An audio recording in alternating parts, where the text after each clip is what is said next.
அனைவருக்கும் அன்பான வணக்கங்கள். இன்னைக்கு வந்து பார்த்தீங்கன்னா ஒரு சின்ன அப்டேட் வந்து கொடுக்கலான்னு தான் இந்த வீடியோ எடுத்தோம்.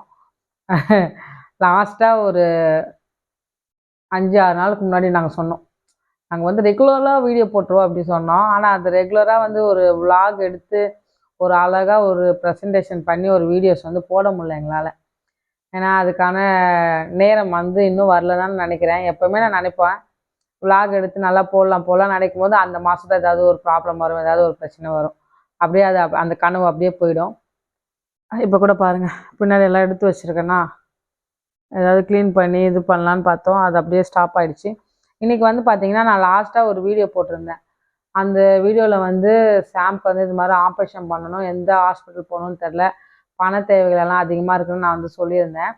அந்த வீடியோ போடுறதுக்கு முன்னாடியே எங்கள் ஃபேமிலி ஃப்ரெண்டு, எங்கள் ஆண்டி இருக்காங்க, அவங்க நான் ப்ரேயர் போகும்போது அவங்க சொன்னாங்க, என் பொண்ணுக்கும் நான் இங்கே தான்ப்பா சர்ஜரி வந்து பண்ணேன், ஒரு ஹாஸ்பிட்டல் அண்ணா நகர் ஹாஸ்பிட்டலுக்கு வந்து போங்கன்னு சொன்னாங்க. ஆனால் நாங்கள் வந்து அங்கே போகலை. ஏன்னா எங்களுடைய மைண்ட் செட்டப் வந்து அண்ணா நகருக்கு போனால் கிட்டத்தட்ட அவங்களுக்கு பண்ணும்போது 65,000 ஆச்சுன்னு சொன்னாங்க. அப்போ சாம் வந்து அங்கேயே சொல்லிட்டார், ஆண்டி என்னால் போக முடியாது ஆண்டி, அவளுக்கு அதெல்லாம் பண்ண முடியாது, நான் வந்து கவர்மெண்ட்லேயே நான் பண்ணிக்கிறேன் அப்படின்ட்டு சாம் வந்து சொல்லிட்டு வந்துட்டார். நாங்கள் இடையில என்ன பண்ணோன்னா, இது 4வது ஹாஸ்பிட்டல், கிட்டத்தட்ட 4 ஹாஸ்பிட்டல், ஏற்கனவே ஒரு ஹாஸ்பிட்டல் போயிருக்கோம். மொத்தம் எத்தனை ஹாஸ்பிட்டலுங்க போயிருக்கோம்?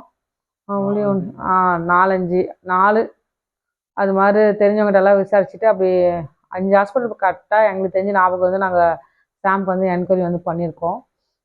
ஏற்கனவே 1 இயருக்கு முன்னாடி ஒரு சின்னதாக ஒரு க்ளீன் பண்ணோம்.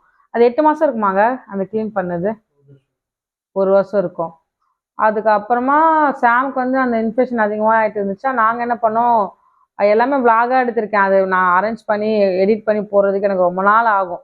அதான் சரி இப்போ பேசி ஒரு அப்டேட் கொடுத்துட்டோன்னா டைம் இருக்கும்போது அந்த வீடியோ நாங்கள் ஹாஸ்பிட்டல் போனதெல்லாம் அது ஒரு கிளிப்பிங் வச்சுருக்கேன், அதை நான் வந்து உங்களுக்கு ஷேர் பண்ணுறேன்.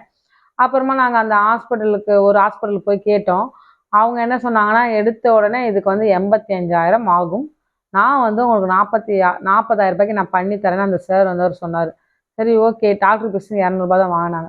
சரி ஓகே, நம்ம எப்படியாவது பண்ணிடணும், இப்போதைக்கு பிரச்சனையிலேருந்து ரிலீஃப் ஆகணும். ஏன்னா இது அதிகமாக ஆகிட்டே போனான்னு வச்சுக்கோங்களேன், சாம்க்கு கொஞ்சம் மேலே ஒரு 4 பல்லு ஒழுங்காக இருக்குது, இங்கே ஒரு 4, இங்கே ஒரு 4, மிச்சதெல்லாம் டேமேஜாக இருக்குது. அதுவும் இன்ஃபெக்ஷன் ஆயிடுச்சுன்னா ஃபுல்லாகவே இதுவாகிடும்ல. அதனால சரி 40,000 ரூபான்னு தானே, நம்ம எப்படியாவது கடனுங்கிறனா வாங்கி நம்ம ரெடி பண்ணிவிட்டு நம்ம கண்டிப்பாக வந்துடும் சார்னு சொல்லிட்டோம்.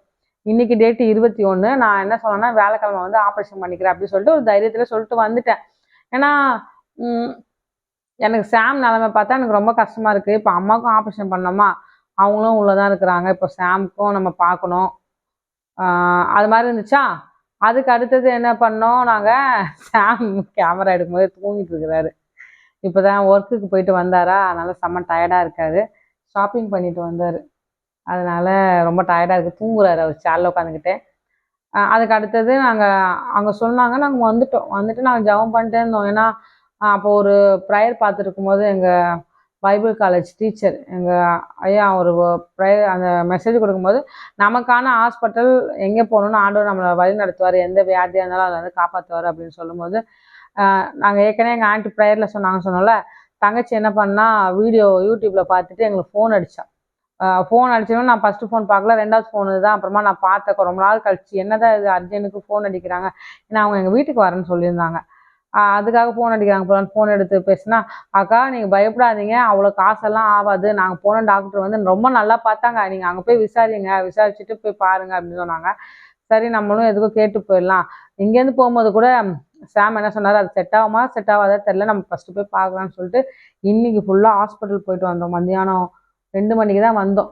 இதில் வேறு அம்மாவுக்கு வந்து 2 ஹவர் மருந்து ஊற்றணும், அதனால் எங்களுக்கு இருக்கிற 2 ஹவர்ஸில் எங்கள் வேலையெல்லாம் முடிச்சுட்டு இப்போ நான் வந்து நானே வீட்டில் இருக்கிறேன், சாம் வெளியில் வேலையெல்லாம் போய் பார்க்குறாரு. ஏன்னா அப்போ தான் நமக்கு வந்து நம்ம ஃபேமிலியை ரன் பண்ண முடியும், கொஞ்சம் மணி ஏர்ன் பண்ணால் தான் நமக்கு அடுத்தடுத்த கமிட்மெண்ட் இருக்குது. அதனால் நான் தான் வீட்டில் இருந்தேன்.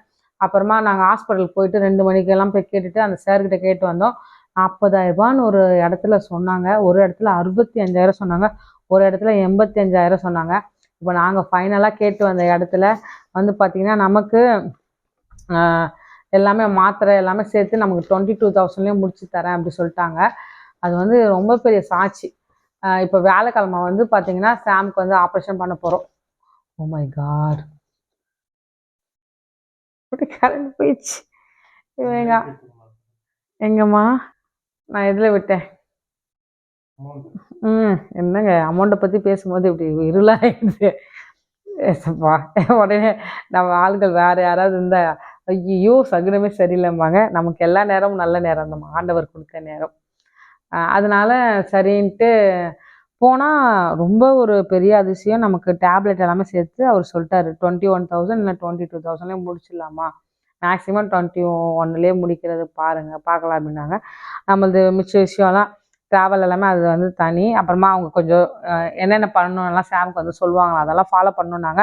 இப்போ ஒரு பேர் எங்களுக்கு புரியுது, கம் சர்ஜரி சொன்னாங்க. இன்னொன்று என்னமோ ஒன்று எழுதியிருக்காங்க, அது பேர் எங்களுக்கு தெளிவாக எங்களுக்கு தெரில. அப்புறமா லேசர் வந்து பண்ணுறோம். இது எல்லாமே ஒரு மொத்தமாக வருது. சாமுக்கு பொறுத்தவரை என்ன சொன்னாங்கன்னா, இதோட இன்ஃபெக்ஷன் வந்து ரொம்ப அதிகமாக, அதாவது ரொம்ப டீப்பாக போயிடுச்சு, எலும்பும் போயிடுச்சு. நமக்கு அந்த எலும்பு தான் இப்போ சாமுக்கு இல்லை, அதுதான் இப்போ பிரச்சனை. எலும்பு ரொம்ப பாதிக்கப்பட்டுச்சு. இதெல்லாம் 50 வயசு 60 வயசுக்கு வர வேண்டிய பிரச்சனை உங்களுக்கு இப்போவுமே வந்திருக்கு, ஜெனட்டிக் ப்ராப்ளம் அப்படின்ட்டு அந்த சார் வந்து சொன்னாங்க. அவரே கேட்டார், ஏதாவது அவருக்கே ஒன்றுமே புரியல. இவ்வளோ இன்ஃபெக்ஷன் ஆயிருக்கு, வாயில் ஸ்மெல்லெல்லாம் வரும், நீங்கள் என்னதான் பண்ணீங்க, வாயில் ஸ்மெல்லெல்லாம் வரும். ஆனால் சாம் அதுக்கு வேறு ஏதாவது போட்டு அந்த ஸ்மெல் வராமல் இருக்கிறதுக்கு ஏதாவது பண்ணிகிட்டு இருப்பார் தவிர ஹாஸ்பிட்டலுக்கே வரமாட்டார் சாம் வந்து. இப்போ தான் ஏதோ பிடிச்சி இழுத்துட்டு போய் அந்த சார் சொன்னார், கொஞ்சம் பயப்பட தேவையில்ல, ஆனால் எடுக்கணும் கண்டிப்பாக. சாமுக்கு வந்து ஒரு 1 மந்த்தாவது நல்லா ரெஸ்ட் எடுக்க சொல்லியிருக்கிறாங்க. ஏன்னா ஃபுல்லாக இங்கே சர்ஜரி பண்ணுறாங்கல்ல, எல்லாமே கட் பண்ணிவிட்டு சர்ஜரி பண்ணிவிட்டு மேலேயும் பண்ணிவிட்டு அப்புறமா லேசர் போட்டு பக்காவாக ரெடி பண்ணிடலான் இருக்காங்க. அது ஒரு பெரிய அதிசயம். உங்ககிட்ட நான் ப்ரேயர் பண்ண சொல்லி சொன்னேன். எல்லாருமே ப்ரேயர் பண்ணிங்க, ரொம்ப நன்றி. இப்போ நம்ம வந்து அடுத்தது அமௌண்ட் ரெடி பண்ணிவிட்டு நம்ம போய் சர்ஜரி வந்து பண்ணணும். வியாழக்கிழமை ஆனால் டேட்டு கன்ஃபார்ம் பண்ணியாச்சு. அதுக்குள்ளே நம்ம போயிட்டு ஆப்ரேஷன் பண்ணிவிட்டு சாம் கூட்டிகிட்டு வரணும். ஏங்க ஆல் தி பெஸ்ட்ங்க, all the best, best best success. உனக்கு என்னன்னா வலிக்குன்னு பயப்படுறீங்களாமா? அதுக்கு நோயாளியாக இருக்க பிடிக்காதுன்னா என்ன பண்ணுறது?